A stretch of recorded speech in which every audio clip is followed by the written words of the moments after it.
Il est 19h30 et c'est l'heure des infos sur la télévision de la famille. Dames et messieurs, bonsoir et merci de votre constante fidélité à nos programmes. Au chapitre d'information, en tout cas de cette édition, nous nous rendons tout de suite au ministère de l'Agriculture où le ministre Salif Ouedraogo entame ses nouvelles fonctions au ministère de l'Agriculture avec les préparatifs de la journée mondiale des légumineuses. Eh bien, cette journée qui est prévue pour se tenir le 11 février prochain à Mégué dans la province du Ganzourgou aura pour thème les légumineuses pour renforcer les sources de revenus et les moyens d'existence des ménages. Retour sur cette conférence de presse animée par Monsieur le ministre de l'Agriculture en présence de Odette Zouaguena, notre reporter. Selon le rapport 2018 du ministère en charge de l'agriculture, à l'exception de l'arachide, le soja, le niébé et le voanzou ont connu de 2013 à 2018 une production exponentielle. La promotion des légumineuses devient donc vitale et serait sans nul doute un atout à tous les niveaux pour le développement socio-économique du pays, en croit le ministre en charge de l'agriculture. Avec les effets des changements climatiques, il y a des difficultés pour assurer la sécurité alimentaire au niveau des ménages.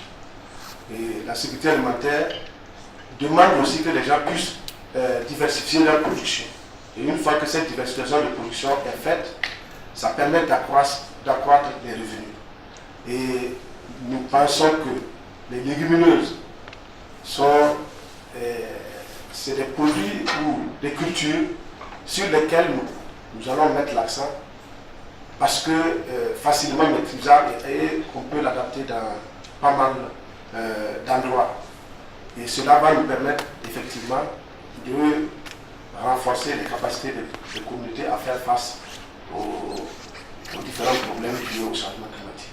Le Burkina Faso est à l'honneur cette année. L'Assemblée générale de l'ONU a consacré le 10 février de chaque année Journée mondiale des légumineuses. La plaidoyerie des autorités du pays a permis au pays des hommes intègres d'abriter la première célébration officielle de la dite journée. La perspicacité de ce peuple a permis de défendre un dossier depuis 2017 et d'aboutir à l'institutionnalisation au plan mondial d'une journée mondiale des légumineuses. Je pense que là, c'est des victoires qu'il faut saluer. Que nous avons donc, à travers également cette journée, obtenu l'engagement de la Confédération mondiale des légumineuses d'accompagner le Burkina avec un appui financier sur les 3 années à venir en faveur des légumineuses. Donc je pense que c'est autant d'éléments qui attestent que nous avions vu juste et que le chef de l'État et la première dame ont vu juste depuis 2017 de s'engager à ce que nous puissions faire la promotion de cette culture. En vue de la promotion du développement des chaînes de valeur des légumineuses, la FAO, l'Organisation des Nations Unies pour l'alimentation et l'agriculture, a offert 48 millions de francs CFA au ministère en charge de l'agriculture. La dite commémoration sera célébrée le 11 février à Mégué, dans la province du Ganzourgou, région du plateau central, avec pour thème des légumineuses pour renforcer les sources de revenus et les moyens d'existence des ménages. Le ministre appelle de ce fait l'ensemble des populations à sortir massivement pour la réussite du dit événement. De l'agriculture, allons à l'habitat, donc au ministère de l'Habitat, voilà qui était face à la presse, c'était hier matin, et conférence de presse au cours de laquelle il a annoncé que 181 parcelles dans la zone d'activité commerciale et administrative de Ouagadougou seront retirées des mains de leurs détenteurs. Le point avec Jonas Tondé et Delphine Banissi.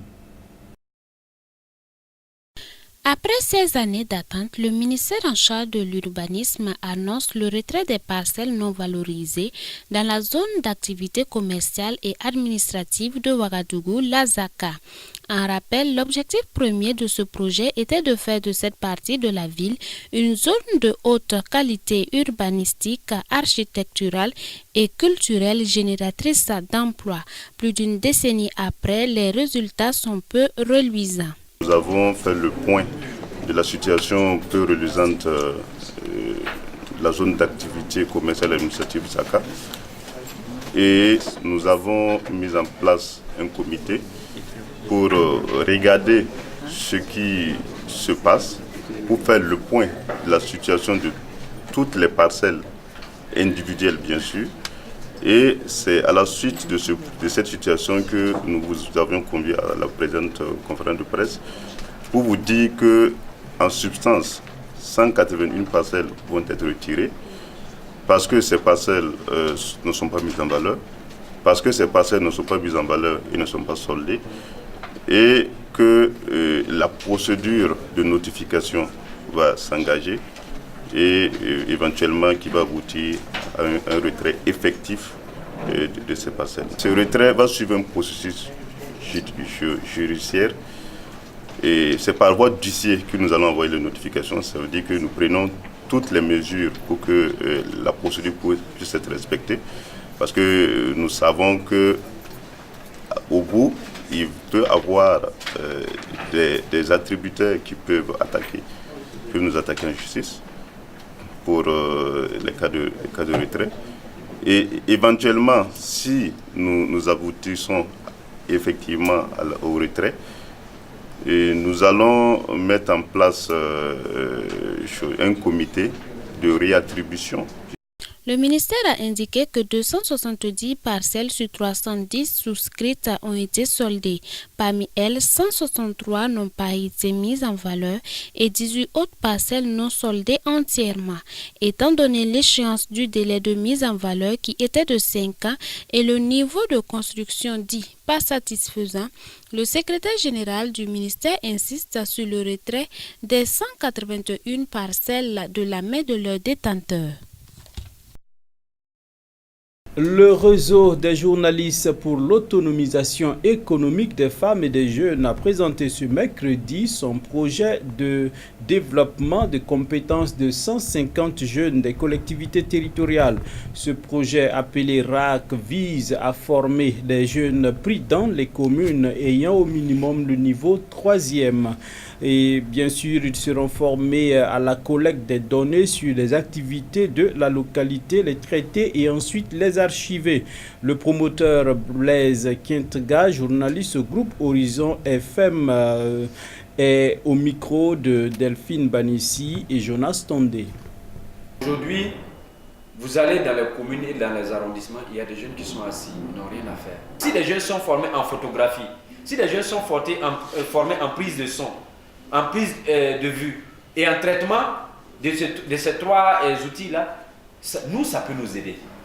Ça peut nous aider en ce sens que on veut garder c'est comme si on veut préserver la mémoire des collectivités territoriales. Donc, c'est pour dire que au niveau du recrutement, nous allons l'étendre sur toute l'étendue du territoire. Mais pour le projet pilote, nous allons sélectionner les communes. Le projet de développement de compétences de 150 jeunes des collectivités territoriales, dénommé RAC phase 1. Donc, le projet RAC, c'est un projet de formation de reporters et archivistes audiovisuels communal. Nous, on veut former dans chaque commune un reporter archiviste audiovisuel. Il ne fait pas office de journaliste, il n'est pas journaliste, le reporter. Le reporter, c'est de prendre le son du maire lorsqu'il part visiter l'association Wanlanava qui intervient dans la maraîchiculture dans sa commune. Si le maire n'a pas un budget réservé à la communication pour faire venir des organes de presse, au moins on aura sauvé une situation parce qu'on saura 10 ans, 20 ans après que le maire de la commune de Gelwango a été visiter les femmes tel jour et voilà le fichier audio. Et ce qui est intéressant dans tout ça, il y a beaucoup de maires et de ministres aujourd'hui qui rencontrent des partenaires sans support audiovisuel. La page internationale de cette édition nous conduira en France et aux États-Unis. Mais avant, faisons un tour en République centrafricaine où l'espoir d'une paix s'est ravivé après le paraphe d'un accord à Khartoum entre le pouvoir et 14 groupes armés. Suivez. Au lendemain de la signature d'un accord, l'espoir d'une paix en Centrafrique s'est ravivé. Cet accord a été paraphé à Khartoum au Soudan entre le pouvoir et 14 groupes armés issus de l'ex-rébellion musulmane et des milices de défense des chrétiens, le tout sous le contrôle de l'Union africaine. La plus éclatante reconnaissance que nous aurions exprimée à ceux qui ne cessent de nous appuyer, chers compatriotes, c'est de rentrer ensemble à Bangui pour la signature solennelle de l'accord et nous engager à le mettre en œuvre sans délai. La mise en œuvre de l'accord est justement la principale incertitude. Depuis l'éclatement du conflit en Centrafrique, 7 accords de paix ont été signés sans que jamais la stabilité ne revienne. Depuis 2012, les différents groupes armés qui contrôlent 80% du territoire se livrent une guerre religieuse et économique pour les richesses du pays que sont les diamants, l'or et l'uranium. Ils s'opposent aussi régulièrement aux soldats de la mission de l'ONU en Centrafrique. Depuis un an, la Russie a déclaré son soutien au président en place, Faustin Archange Touadéra, notamment en assurant sa sécurité et en livrant des armes aux forces gouvernementales.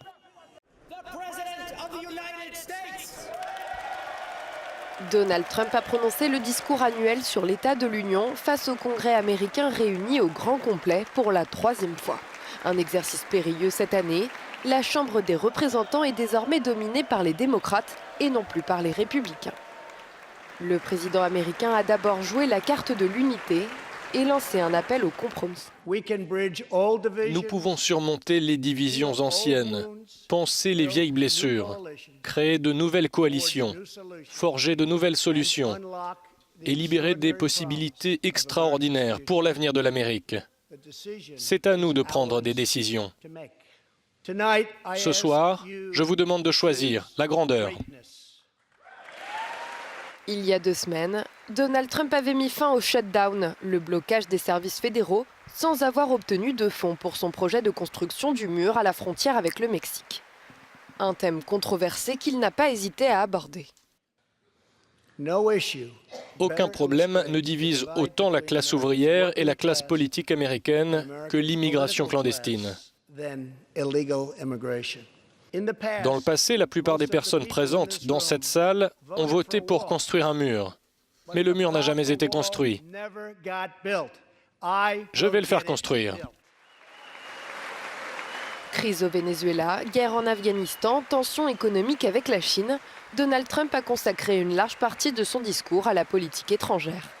Il a profité de ce rendez-vous pour parler de son prochain sommet avec le dirigeant nord-coréen. J'ai de bonnes relations avec Kim Jong-un.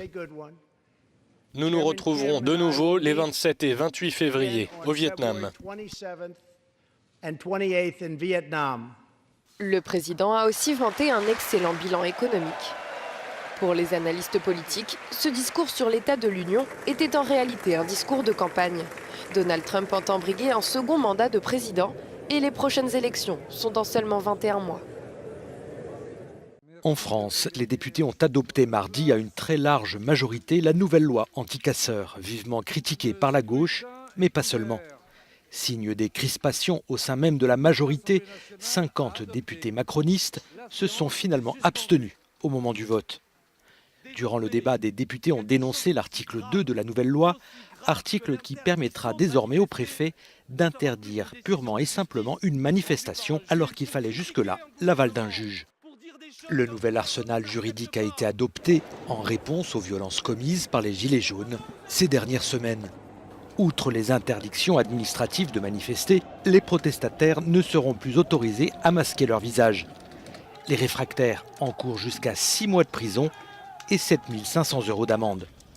Désormais, le parquet pourra également ordonner des fouilles préventives sur les manifestants pour rechercher d'éventuelles armes par destination. L'adoption de ces nouvelles dispositions n'est pas encore définitive. Le texte de loi doit être adopté par le Sénat avant de revenir devant l'Assemblée nationale. C'était là notre version de l'actualité sur la télévision de la famille. On se donne rendez-vous demain pour d'autres actualités grâce sur grâce dans vos vies. Dieu bénisse le Burkina Faso.